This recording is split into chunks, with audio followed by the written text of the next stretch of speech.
trade, he discovered that diamonds aren't rare at all.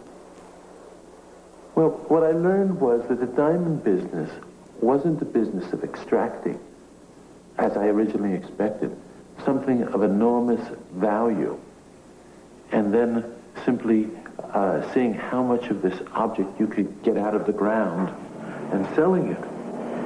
That was what the business appeared to be when I started my venture. That their real business was restricting what came out of the ground, restricting what was discovered, restricting what got cut, restricting what actually found its way into the retail market, and at the same time, through movies, through advertising, through Hollywood, through the manipulation of perceptions, creating the idea that there was this enormous demand for these shiny little objects that they seemed to have an abundant supply. So I wound up on this voyage of discovery, starting off with the idea that there was this object of great value, and that it was just a question of how many could you get out. And I wound up discovering it was just the opposite.